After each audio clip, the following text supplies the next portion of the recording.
Hey, what's up guys? My name is Moda and welcome back to the Mining Stacker YouTube channel. Today's going to be the 10,000th video you're going to see on the Bitcoin ETF approval. Just kidding. So this is going to be about Bitmain's Antminer S21, right? It is now out in the wild. We do have a lot more information on it. I was kind of waiting for some key elements to come in, and we do have confirmation of not only the performance, but the internals, what the hash boards are looking like, all that good stuff we'll cover. We'll cover prices, profitability. Do kind of like a quick little rundown and a conglomerate of all the information we got, right? So if that sounds good, guys, stay tuned. Let's get to this thing. So S21, kind of already know about it. Specs are 200 freaking terahash at 3,500 watts. Efficiency king. We'll go over that here in a moment, right?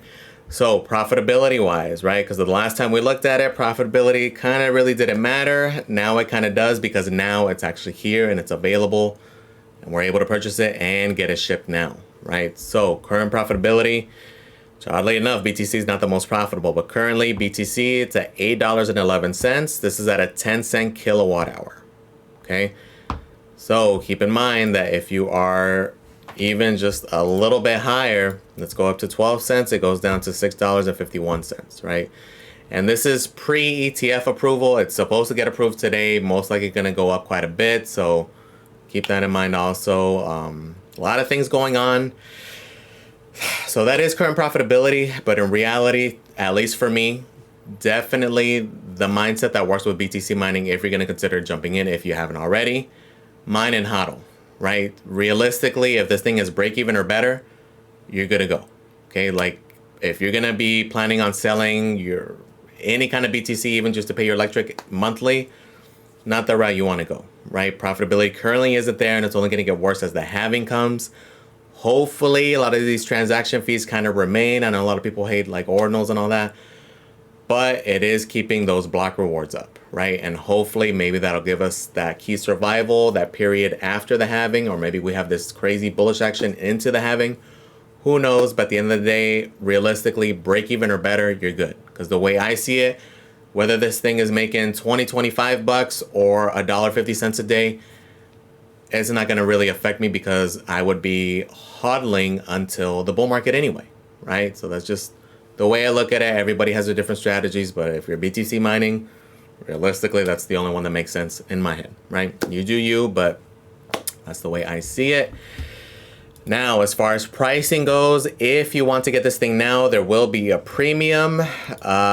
Most of the big vendors do have these early, they're calling them production samples, or this initial batch.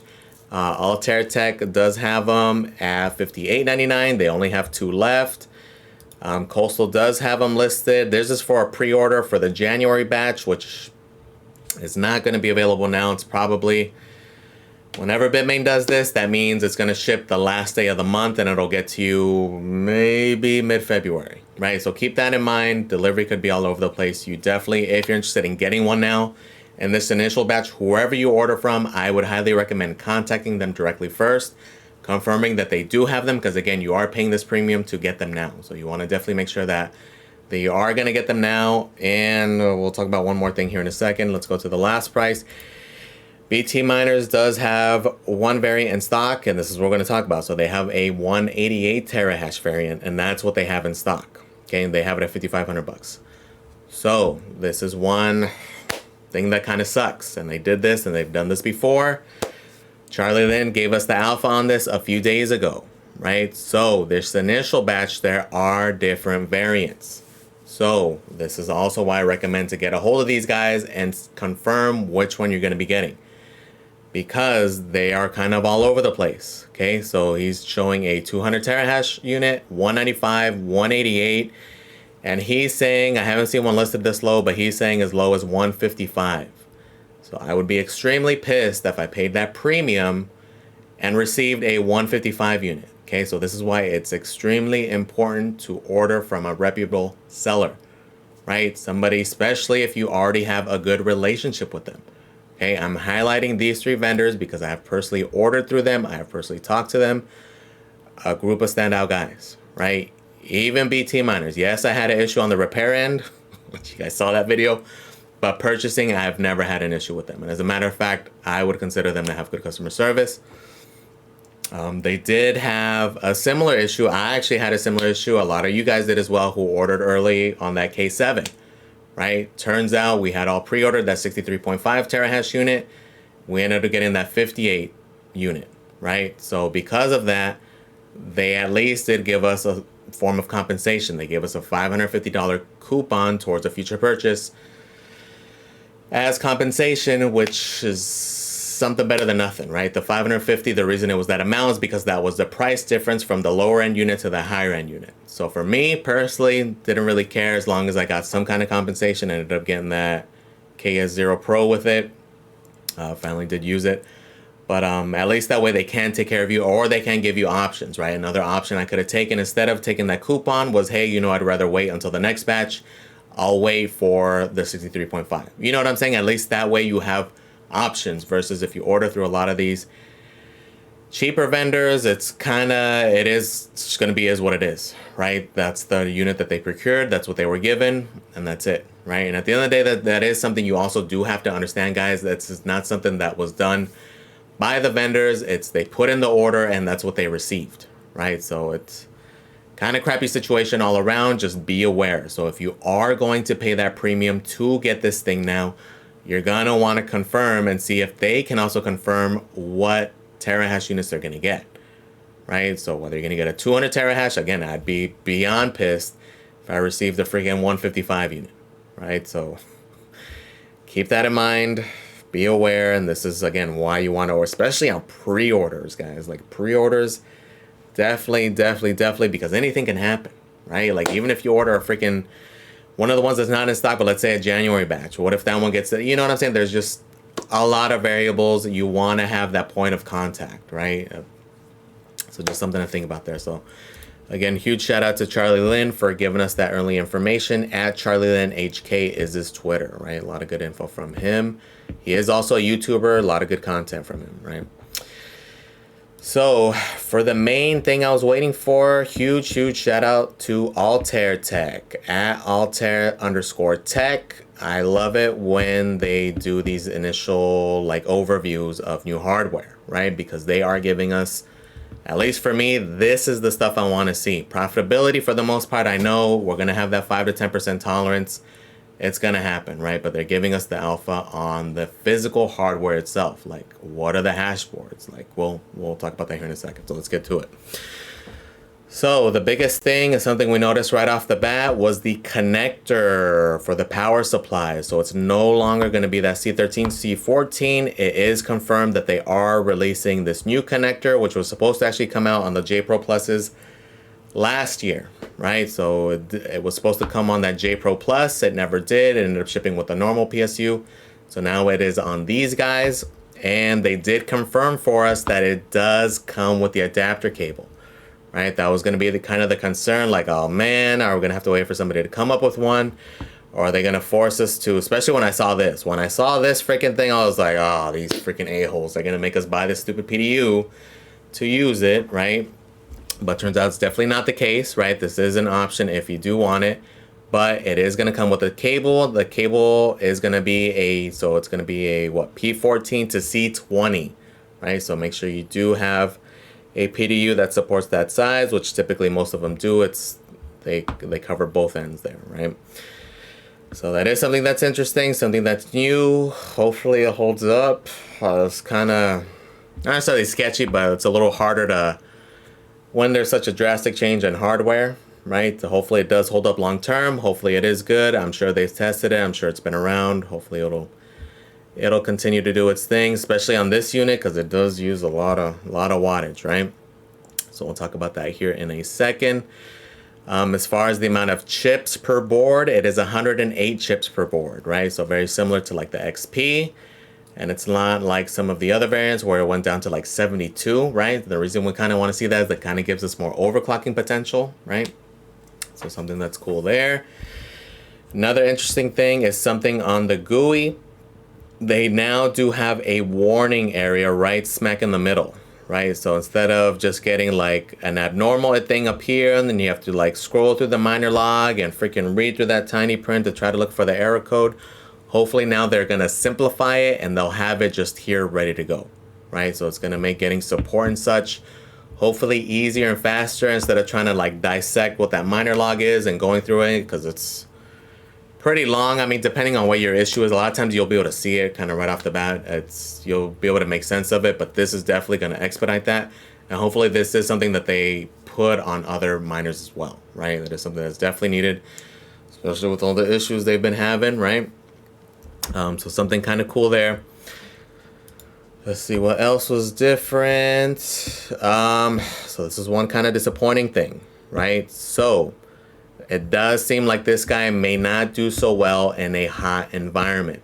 Okay, so their unit came in at 204.5, which isn't surprising. Typically it is a little bit higher, right? Typically Bitmain's pretty good about that. If it's 200 terahash, it typically is a little bit higher just to compensate for the differences.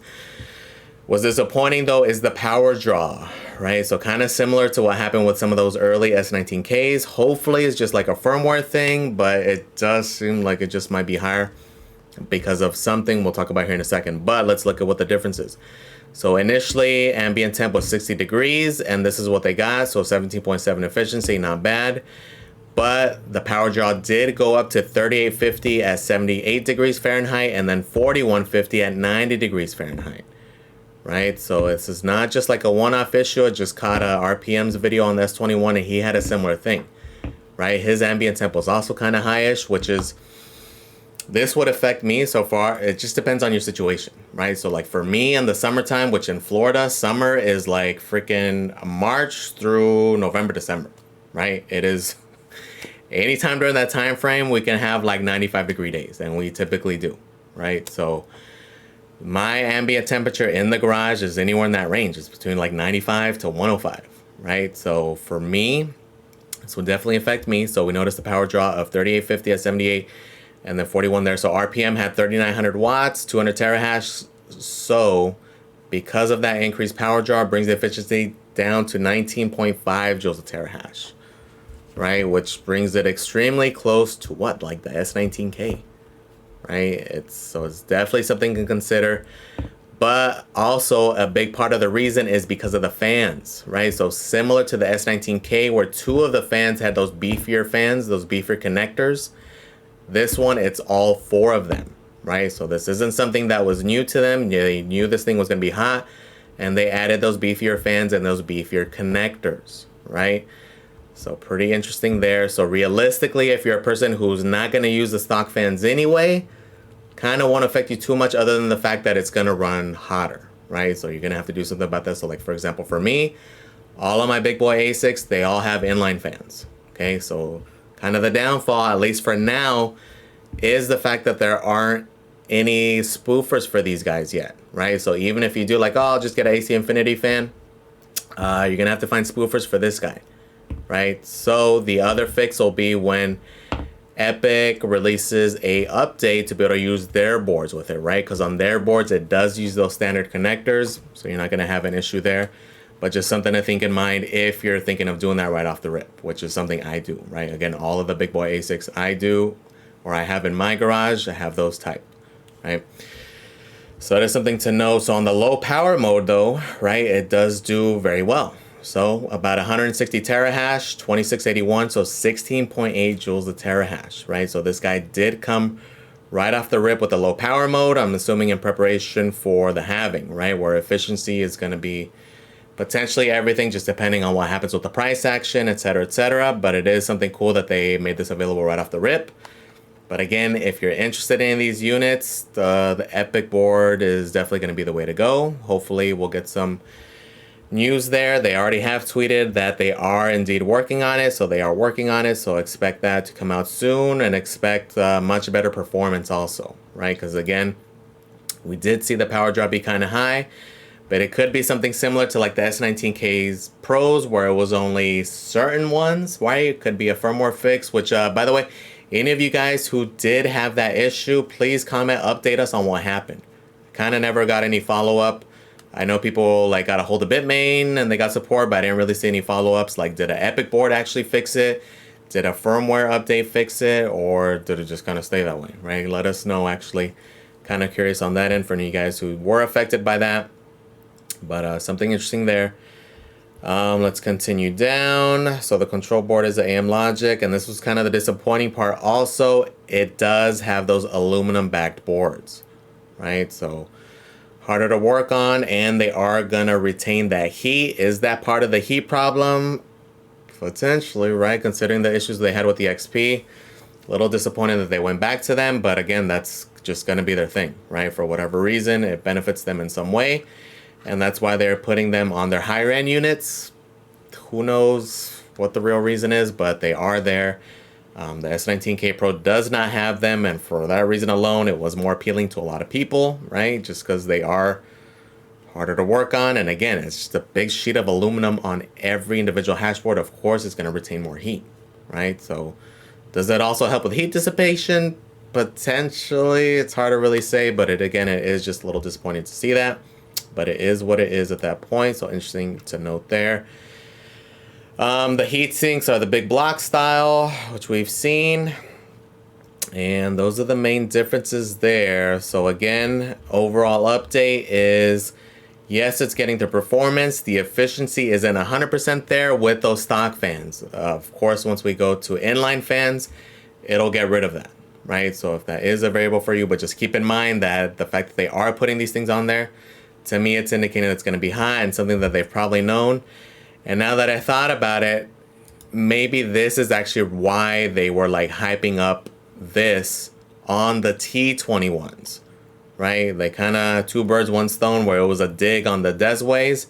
And because they already knew that the S21s were going to be running hot, right? It did seem kind of weird that they were highlighting that it was going to be tolerant to higher temperatures, right? And it's probably because they already knew there's going to be an issue with the S21s. Okay, so maybe the T21 isn't such a B grade. We'll got to see what kind of chips are in there, especially now that we have something to compare to. We should start seeing these things in hand as soon as next month, right? A lot of the pre-orders are for next month.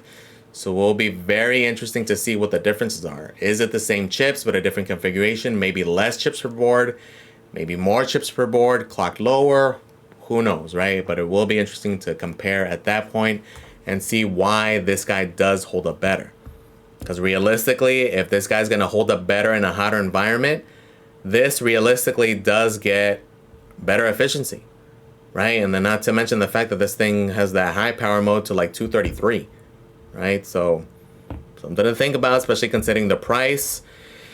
Which pricing is kind of weird on this guy. It's kind of like in a price discovery mode. I've seen some as high as like 4,500 for those batches, and I've seen some as low as like 3,100 for February, March batches. So something to keep in mind there. We'll kind of see what happens, and it's going to be kind of similar to what's going on with S21, right? People are gonna get as much as they can. Not necessarily these vendors, but Bitmain themselves is going to try to price it as high as they can initially. So we'll see what happens. We'll see how that goes, but just again, the overall gist is that may struggle in hot environments on those stock fans, new power connector, but it does come with the cable, right? So we do see that. So let me know, guys, if any of you guys get one. Let me know, do you guys have similar performance issues? Especially let us know, keep us updated. So even in the future, if you guys catch this video, please put it in the comments, give us that information, or DM me on Twitter, do whatever. I will be very interested to see. Especially if it's just a firmware upgrade that fixes this, or if it's just going to run hot, which to me, it just seems like it's going to be a hotter unit, right? And that's what's going to cause it. So the easiest fix would definitely be inline fans. Or if you're in a cool place or you're immersed, then it doesn't matter, right? But pretty cool updates. It is kind of cool to see some new hardware. It is cool to see the internals, just because we've been kind of wondering for so long, right? This is going to be the king, and this is going to be the new era. Right, so a lot of stuff going on this year, a lot of big stuff.